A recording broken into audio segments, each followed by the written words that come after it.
Welcome to the Rise of Virtual Cheese Awards 2025, showcasing the very best of British cheese. My name is Cara and I'll be moderating this session. We are going to be judging the very best artisan cheese made from farm's own herd used milk next, which is Class J3. I am joined today by two phenomenal judges who've had me in hysterics all morning.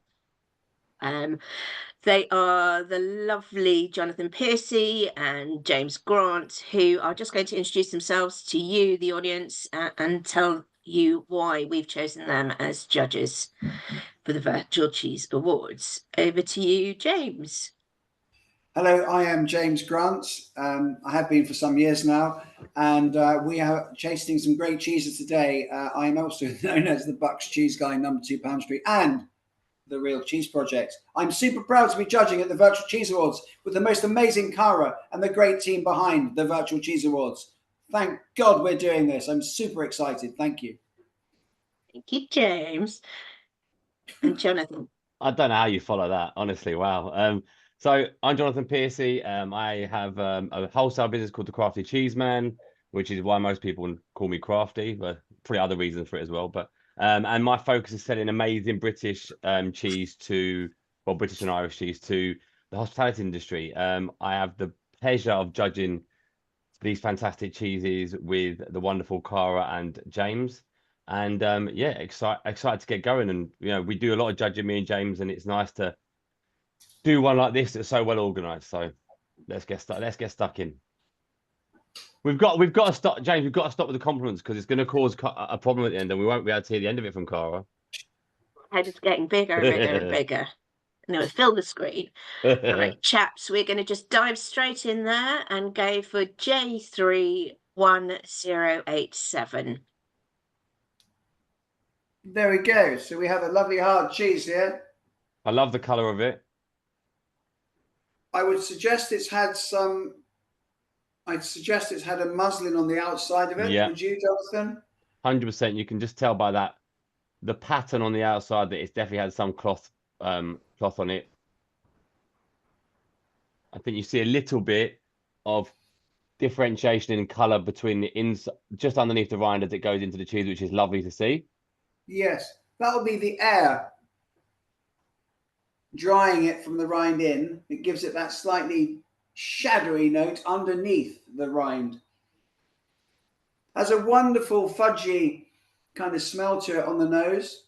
That is one of my favorite words for cheese description, by the way, fudgy. It's such a great term for smell and for flavor and for texture as well. So it's quite fudgy on the nose. The rind is giving a slight ammonia and human note, like footy. Human? Foot. Yeah, you get a little bit of ammonia, but I don't mind it actually. I quite like it's not for me, it's not concerning. I think it's quite a nice little bit. There's a bit of bacon, the smell of bacon on it. Nice. And I think the paste smells very nice. Cook humans, you get that bacon smell as well. So it is a bit human. Yeah. Oh, no, actually, so I know what you mean now, actually, yeah. With some alfalfa beans and a Chianti. Absolutely. What's the texture like, chaps? Sorry. I think the texture, again, as James said, fudgy. I think it's got a very nice... It's cutting beautifully. It's very dense. It's a beautiful paste. It's got a lovely texture to it. There's no I've got to stop saying lovely. There's no fissures running through. There's no cracks. There's no bluing. It's very clean. It's ivory in colour. And actually, I think, like James said, it's very dense, but actually texture is a little bit open, which I think is really nice to eat. I would say that it's got that nice, I can't get away from the word fudgy. It's got that really nice fudgy, that little bit of give to it, really pleasant to eat, coats your mouth. And actually, flavour-wise, I feel that little bit of saltiness you're getting in there is quite well balanced. And it kind of gets your saliva going a bit. I would like maybe a little bit more milkiness from it potentially, but I think it's got a nice bit of What's complexity. the milk on this? You are? Used milk. It's Used milk. sheep's milk, used milk, yeah. Yeah. So that's what I mean. I'd like a little bit more, you know, that rich milkiness you get from it. But it's still very good. I just feel like you could have a bit more. It's got that lanolin, oily note that you get Yes. with sheep's milk. Mm-hmm. It's got that nice pronounced fat. It's the fattest of the three as far as the milk is concerned. But as you said, it doesn't give that as much brightness that you'd like to see. Yeah.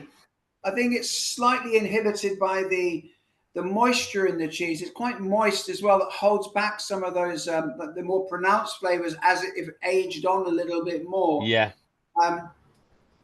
I think it's a cracking cheese. There's quite a bit of a heavy salt to it as well. Yeah, but I don't mind the salt though. I think the salt's quite nice on it. It is like you say, it is heavy, but I think it doesn't take away from it. I just and I cut think you that actually cheese just then, like this, Jonathan. And I thought of Charlie Turnbull doing it in the same way, because that's how he often does it. What a man. What a man. Great I love man. Charlie. I think you also get, which I really like, almost a little bit of sweetness in there. You know, like almost a bit caramelly, like that Caramac chocolate bar flavor, just a little bit of that sweetness, which I really like. Because I think actually serving this, Jonathan, with a Caramac, but an artisan one would be perfect.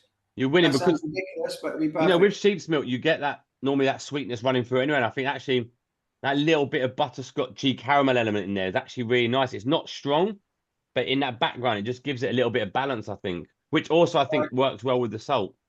I think we need to judge it now. What have you been doing for the last 2 minutes? In balancing cheese. I think appearance-wise, hard to mark it down.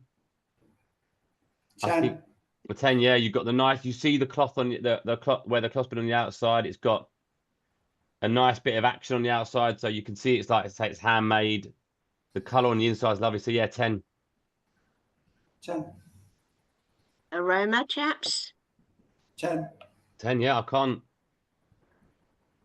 Oh, this is hard work having so many nice cheeses, I tell you.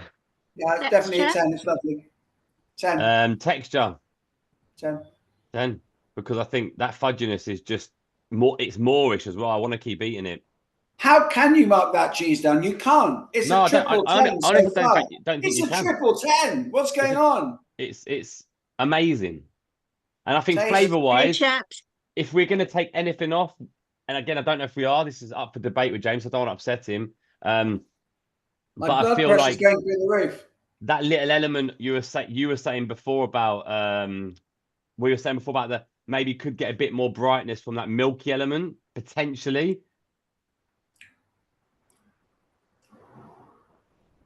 It's lovely. I think it's a 9.5. I love it. Yeah, 9.5. Yeah, because it's still beautiful, and I think we're looking for perfection. And as much as I don't think anything in the world's perfect, I think that little bit there. So I would say 9.5. Present company accepted. On that note, of course, yeah. Apart from us, yeah. And so yeah, 9.5.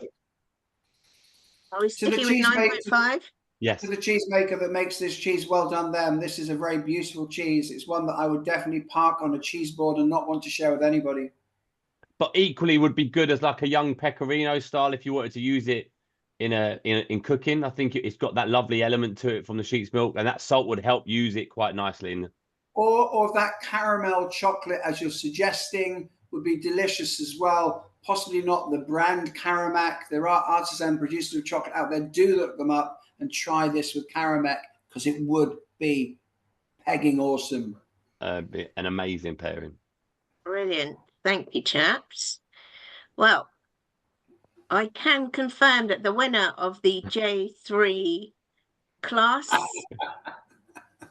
Artisan cheese made from farm's own herd used milk is the very wonderful J31087, and very worthy of going through to our category finals on Tuesday, the 10th of June and our grand final will follow on Wednesday the 11th, which will be celebrating the very best of British cheese, as well as recognising the incredible, passionate and brilliant people in our industry, which is what I think the Virtual Cheese Awards does magnificently.